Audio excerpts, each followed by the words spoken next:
వి gold trusted gold buyers తాకట్టులో ఉన్న బంగారాన్ని విడిపించి ఈ రోజు ఉన్న మార్కెట్ ధరకే కొనబడును. మరిన్ని వివరాలకు సంప్రదించండి 77107720. గడిచిన 5 సంవత్సరాల్లో నువ్వు వ్యవస్థలన్నీ కూడా సర్వనాశనం చేశావు. ఒక మాజీ ముఖ్యమంత్రి 3-4 సార్లు ఈ రాష్ట్రానికి ముఖ్యమంత్రి చేసిన అతను చంద్రబాబు నాయుడు గారి ఇంటికి మీ ఎమ్మెల్యేని పంపించి గేట్లకు తాళ్లు కట్టిన రోజులు నీకు గుర్తురాలేదా? అన్నీ కూడా ఈ వ్యవస్థని భారతదేశంలో ఈ ఆంధ్ర రాష్ట్రంలో ఉన్న వ్యవస్థలన్నింటినీ కూడా సర్వనాశనం చేసి వదిలిపెట్టేశావు.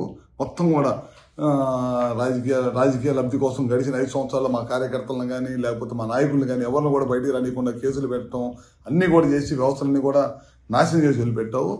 ఈ భారతదేశంలో ఈ స్వతంత్రం వచ్చిన తర్వాత ఏ రాష్ట్ర ముఖ్యమంత్రి పరిపాలించలేనంత అధ్వానంగా గడిచిన 5 సంవత్సరాలు నీ పరిపాలన ఉంది. అందుకే ప్రజలు కూడా నీకు 11 సీట్లకు పరిమితం చేశారు. ఇప్పటికైనా నువ్వు ఒకసారి ఇంట్లో కూర్చొని ఆత్మ పరిశీలన చేసుకో.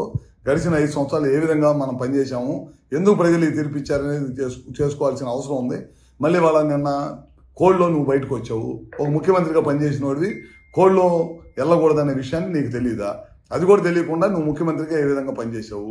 మిర్చి రైతుల గురించి వాళ్ళు నువ్వు మాట్లాడే అర్హత ఎక్కడ ఉంది నీకు? ఆ రోజు నువ్వే కదా ఎంఎస్పీ రేటు 7,000 రూపాయలు అని చెప్పి ఇచ్చింది.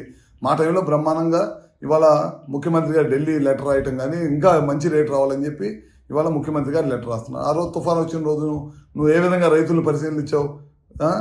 పరామర్శకు వచ్చి నీకు గ్రీన్ కార్పెట్ వేసుకొని గ్రీన్ కార్పెట్ మీద బెంచ్ కట్టుకొని బెంచ్ మీద నుంచొని రైతులను పరామర్శించిన ముఖ్యమంత్రి ఎవరన్నా ఉన్నాడు ఈ దేశంలో అంటే నువ్వే.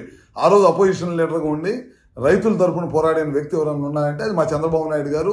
పొలాల్లో దిగి రైతులను పరామర్శించి ఒక రైతు కన్నీళ్లు పెట్టుకుంటే ఆ రోజు జేబులో డబ్బులు 2 లక్షల రూపాయలు ఉంటే ఇమీడియట్గా తీసి ఆ రైతులకు సహాయం చేసిన గొప్ప గుణం చంద్రబాబు నాయుడు గారిది. ఇవాళ నువ్వు అన్నీ కూడా మోసపూర్వమైన పనులు చేయటం, నాకు సెక్యూరిటీ అబద్ధపు హామీలు, అబద్ధపు మాటలు, పొద్దున్న లేచిన దగ్గర నుంచి ప్రభుత్వ పనితీరు మీద బురదేయటం తప్పక నువ్వు చేసింది ఏమన్నా ఉందా అని చెప్పి మరొకసారి తెలియజేసుకుంటూ ఇంకా నువ్వు ఆత్మ పరిశీలన చేసుకోవాలి. నువ్వు సంవత్సరం అయిన తర్వాత కూడా నువ్వు ఇంకా నీ బుద్ధి మారలేదు. ఇంకా నువ్వు పాత బుద్ధిలోనే ఉండవు, ఇంకా పాత టైప్లోనే ఉండవు. అబద్ధపు మాటలు చెప్పి ప్రజల్ని తప్పుదోవ పట్టిస్తాలనే మార్గంలో ఉండవు. ఖచ్చితంగా మేము ఏదైతే చెప్పాము ఎలక్షన్ ముందు ఇచ్చిన హామీలన్నీ కూడా నెరవేరుస్తాం. మరిన్ని వీడియోస్ కోసం ఛానల్ ని సబ్స్క్రైబ్ చేయండి. లేటెస్ట్ అప్డేట్స్ కోసం వాట్సాప్ ఛానల్ ని ఫాలో అవ్వండి. ఆ లింక్ డిస్క్రిప్షన్ లో ఉంది.